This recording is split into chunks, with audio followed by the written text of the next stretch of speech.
একদিন ছিলাম না, আছি, একদিন থাকবো না।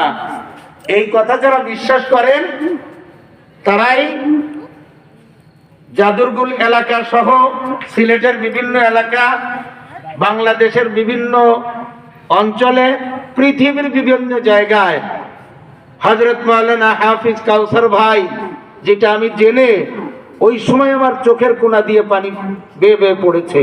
আমি তখন বলেছি, বাংলাদেশে কেউ যদি 5 শতাধিক মাদ্রাসা প্রতিষ্ঠা করে, সেটা যতটা কষ্ট কেলেশ হতে পারে তার থেকে অনেক অনেক বেশি কঠিন অমুসলিম দেশে, অমুসলিম কান্ট্রিতে আমেরিকার বুকে একটা মাদ্রাসা প্রতিষ্ঠা করা।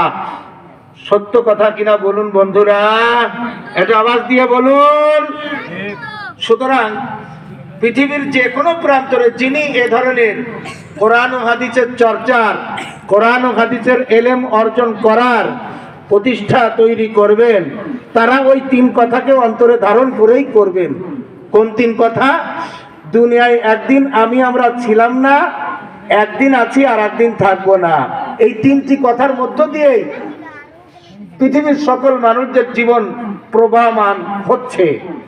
সুতরাং আমি বলবো, যে সমস্ত ভাইয়েরা এই মাদ্রাসার সাথে যুক্ত নাই, তারা যুক্ত হয়ে যাবেন। যারা দূর দারাজ থেকে সমালোচনা করেন আর করবেন না। যারা চাইলে ছেলেটাকে মেয়েটাকে মাদ্রাসায় পড়াইতে পারেন, কিন্তু না পড়াইয়া স্কুলে দিয়ে দিচ্ছেন, ওই চিন্তা পরিহার করে ছেলেটাকে মেয়েটাকে কমপক্ষে এখান থেকে কোরআন শরীফটা শুদ্ধ করে পড়াইয়া এরপর আপনি ইঞ্জিনিয়ার বানান, ডাক্তার বানান, আমেরিকায় পাঠান, লন্ডন, সৌদি আরব, জার্মান, জাপান, কুয়েত, কাতার, যেখানে ইচ্ছা পাঠিয়ে দিন, বিভ্রান্ত হবে না। তার কারণ সকালবেলা আপনি যদি পেঁয়াজ দিয়ে, কাঁচা মরিচ দিয়ে পান্তা ভাত খান, আর 12টা 1টা বেজে গেলে তখন যদি বিরিয়ানি, কুরমা, কুপ্তা খান, তাহলে ওই সকালে পেঁয়াজের ডেকুর একটু গন্ধ গন্ধ আপনার মুখে আসবে, যদিও বিরিয়ানি খেয়েছেন। বন্ধুরা আমার, এই কথা দ্বারা আমি কি বুঝাইলাম? কোরআনের শিক্ষাটা যদি ছোটকাল থেকে ছেলে মেয়েকে দেওয়া যায়, পরবর্তীতে ঢাকা বিশ্ববিদ্যালয় পাশ করুক, সাসটেকতে পাশ করুক, শাহজালাল বিশ্ববিদ্যালয় থেকে, পৃথিবীর অন্য কোনো যে কোনো বিশ্ববিদ্যালয় থেকে পাশ করুক, সে ছেলেটা বেনামাজি হবে না, মেয়েটা বেপরদিকি হবে না, নাস্তিক বেঈমান হবে না। কথা ঠিক কিনা বলেন? আওয়াজে বলতে হবে, কথা ঠিক কিনা? সুতরাং জাদুরগুল মাদ্রাসার সাথে যারা এখনো দুশ্মনী করে যাচ্ছেন, এর সঙ্গে বিদ্রোহী আচরণ করে চলেছেন, বিরোধিতা করে চলেছেন, তওবা করে আজকের এই মাহফিলের শেষাংশে মুনাজাত করে এখান থেকে আমরা যার যার বাড়িতে বিদায় হয়ে যাব ইনশাআল্লাহ। চলুন আমরা আর ভূমিকায় কথা না বলে নির্ধারিত সময় পর্যন্ত যেহেতু কিছু কথা আপনাদের সমীপে উপস্থাপন করতে হবে, আমরা ডাইরেক্ট তিলাওয়াতকৃত আয়াতের আলোচনায় পদার্পণ করি।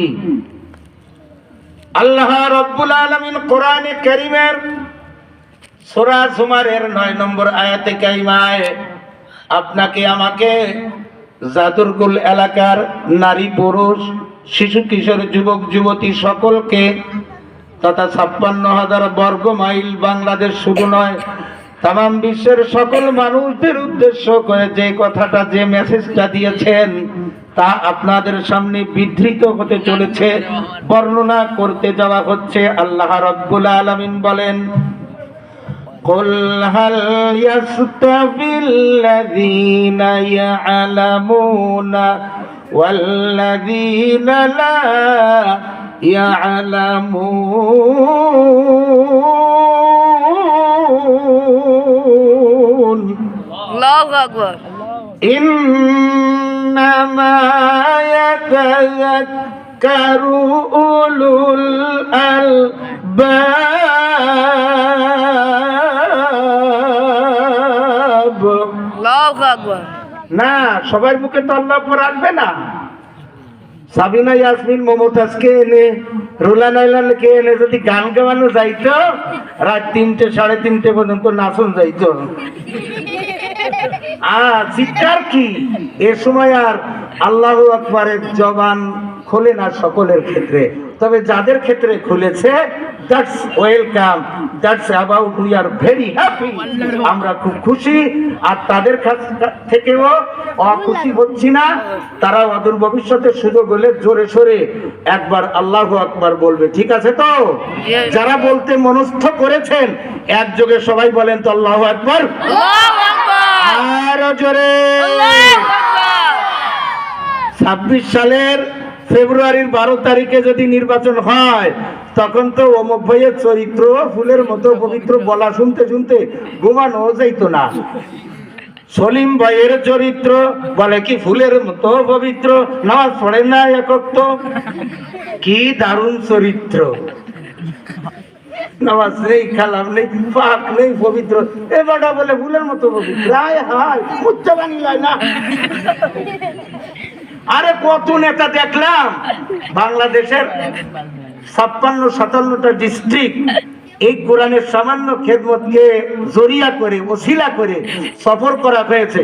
কমপ্লিট প্যান্ট শার্ট, এতে শুট কোট, তাই তুই বান্দা প্রসাব আসছে, গাড়ির থেকে নেমে সাইডে দাঁড়াইয়া মাশাআল্লাহ টান দিয়ে স্যালো মেশিং ফিট। স্যালো মেশিং কোনটা তা বুঝতে পারছো তো বন্ধুরা, বুঝছেন? স্যালো মেশিং বুঝে বুঝে বুঝে মিয়া সাহেব, ছোট মিয়া সাহেব